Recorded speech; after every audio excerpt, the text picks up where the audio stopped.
चलिए आज हिमालय की बर्फीली चोटियों के बीच बसे एक ऐसे दिव्य स्थान के सफर पर चलते हैं जो करोड़ों लोगों की आस्था का केंद्र है, बद्रीनाथ धाम। आज हम सिर्फ एक मंदिर की कहानी नहीं, बल्कि उन कथाओं, उन रहस्यों और उस गहरी आध्यात्मिकता को समझने की कोशिश करेंगे जो इस धाम को धरती पर वैकुंठ का दरवाजा बनाती है। अपनी बात की शुरुआत इसी शक्तिशाली मान्यता से करते हैं। ये एक लाइन ही इस जगह के असाधारण महत्व को बताने के लिए काफी है। ये सिर्फ एक मंदिर नहीं है, बल्कि इसे धर्म का एक जीता जागता स्तंभ माना जाता है। एक ऐसा प्रकाश जो सदियों से हमारा मार्गदर्शन कर रहा है। तो चलिए सबसे पहले ये जानते हैं कि ये पवित्र भूमि आखिर है कहाँ और हिंदू धर्म की सबसे बड़ी तीर्थ यात्राओं में इसका इतना अहम स्थान क्यों है। ये पवित्र मंदिर बसा है उत्तराखंड के चमोली जिले में, मां अलकनंदा की बिल्कुल किनारे। और यहाँ भगवान विष्णु अपने नारायण रूप में विराजमान हैं, जिन्हें हम सृष्टि का पालनहार मानते हैं। और जानते हैं, जो बात इसे और भी ज्यादा खास बनाती है वो ये है कि बद्रीनाथ भारत की दो सबसे महत्वपूर्ण तीर्थ यात्राओं चारधाम और छोटा चारधाम दोनों में सबसे ऊंचा स्थान रखता है। ये हर तीर्थयात्री के लिए एक आखिरी मंजिल की तरह है।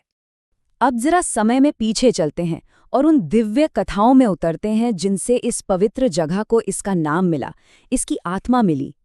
ये सिर्फ कहानियां नहीं हैं, बल्कि ये भक्ति और तपस्या की वो गाथाएं हैं जो आज भी वहां की हवाओं में महसूस होती हैं।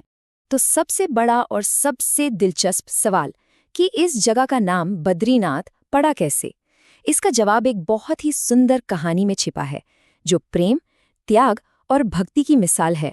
जरा सोचिए, भगवान विष्णु हिमालय की गोद में कठोर तपस्या में लीन है। कड़ाके की ठंड और बर्फबारी से उन्हें बचाने के लिए खुद देवी लक्ष्मी ने एक बेर यानी बद्री के पेड़ का रूप ले लिया। अपनी इस निस्वार्थ भक्ति से उन्होंने भगवान को ढक लिया, उन्हें छाया दी।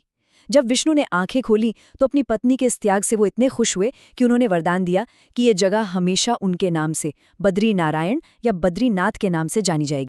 लेकिन भक्ति और तपस्या की कहानी सिर्फ यहीं खत्म नहीं होती। इस जगह की जो आध्यात्मिक ऊर्जा है ना, उसका एक और बहुत गहरा स्रोत है जो धर्म की रक्षा के संकल्प से जुड़ा हुआ है। ये पवित्र जमीन दो महान ऋषियों नर और नारायण की तपोभूमि भी रही है। माना जाता है कि नर महाभारत के महान योद्धा अर्जुन का ही पिछला जन्म थे और नारायण तो स्वयं भगवान विष्णु थे। दोनों ने मिलकर यहाँ हजारों सालों तक धर्म की रक्षा के लिए घोर तपस्या की थी, जिससे इस जगह की ऊर्जा कई गुना बढ़ गई। तो पौराणिक कथाओं के दौर से अब आगे बढ़ते हैं और इतिहास के उस पन्ने पर आते हैं जब इस पवित्र स्थल को वो रूप मिला जिसे आज हम सब जानते हैं। देखिए कैसे ये जगह एक प्राचीन तपोभूमि से एक भव्य मंदिर में बदल गई। और इस बदलाव का पूरा श्रेय जाता है 8वीं सदी के महान संत आदि शंकराचार्य को, जिन्होंने हिंदू धर्म को फिर से जगाने के लिए पूरे भारत की यात्रा की थी। आदि शंकराचार्य ने इस मंदिर को फिर से स्थापित करने में एक चमत्कारी भूमिका निभाई। कहानियों के मुताबिक उन्होंने अलकनंदा नदी की गहराई से भगवान की पवित्र मूर्ति को बाहर निकाला, उसे पूरे सम्मान के साथ आज के मंदिर में स्थापित किया और बद्रीनाथ को एक बार फिर से भारत के सबसे बड़े तीर्थों में से एक बना दिया। और वो मूर्ति, वो अपने आप में ही एक रहस्य, एक दिव्य कलाकृति। चलिए इसकी कुछ खासियतों पर नजर डालते हैं। ये कोई ऐसी वैसी मूर्ति नहीं है, ये एक ही काले पत्थर जिसे श्यामशिला कहते हैं उससे बनी है। भगवान यहाँ पद्मासन लगाकर गहरी ध्यान मुद्रा में बैठे हैं। उनका ये रूप एक गहरी शांति और स्थिरता का एहसास कराता है, जो हर भक्त को अपनी ओर खींचता है। अच्छा, मुख्य मंदिर तो है ही, लेकिन बद्रीनाथ का पूरा परिसर ही चमत्कारों और दिव्य सुरक्षा की कहानियों से भरा हुआ है। आइए उनमें से कुछ को जानते हैं। इनमें से सबसे हैरान करने वाली चीज है तप्त कुंड। ये एक प्राकृतिक गर्म पानी का झरना है और इसका होना ही अपने आप में एक चमत्कार है। सोचकर देखिए, चारों तरफ जमा देने वाली ठंड, बर्फ और उसके बीच उबलते पानी का एक सोता, जैसे प्रकृति खुद भगवान के भक्तों का स्वागत कर रही। भक्तों के लिए इसका महत्व बहुत ही गहरा है। ये एक अटूट मान्यता है कि बद्रीनाथ के दर्शन करने से पहले इस कुंड के पवित्र जल में स्नान करना जरूरी है। ये सिर्फ शरीर को ही नहीं, बल्कि आत्मा को भी शुद्ध करता है। इसके बिना यात्रा अधूरी मानी जाती है। और जैसे देवी लक्ष्मी ने पेड़ बनकर रक्षा की थी ना, वैसे ही एक और देवी ने उनकी तपस्या को बचाया था, माता मूर्ति। कहते हैं कि उन्होंने राक्षसों को भगवान की तपस्या में रुकावट डालने से रोका था। आज भी उनका मंदिर वहां मौजूद है, जो दिव्य सुरक्षा का प्रतीक है। तो चलिए अब इस पूरी यात्रा के सार को समझते हैं। आखिर क्यों लाखों तीर्थयात्री हर साल इतनी मुश्किलें सहकर यहाँ आते हैं, और आज की दुनिया के लिए बद्रीनाथ का क्या मतलब है?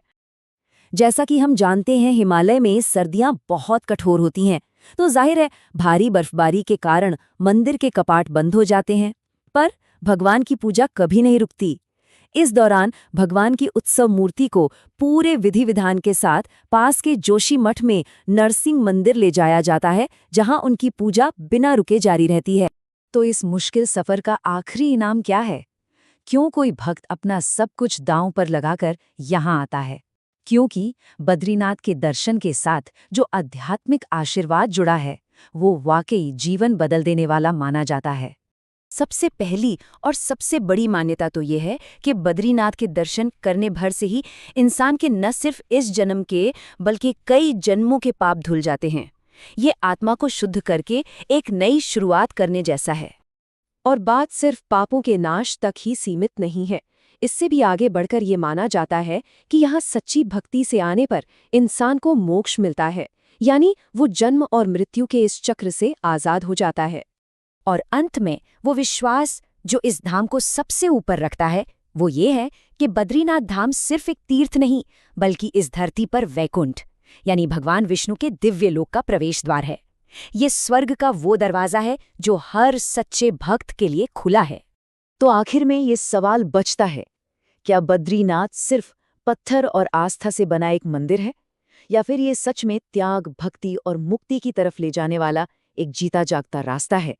इसका जवाब शायद किसी किताब में नहीं, बल्कि उस एहसास में है जो हर तीर्थयात्री वहां जाकर खुद महसूस करता है।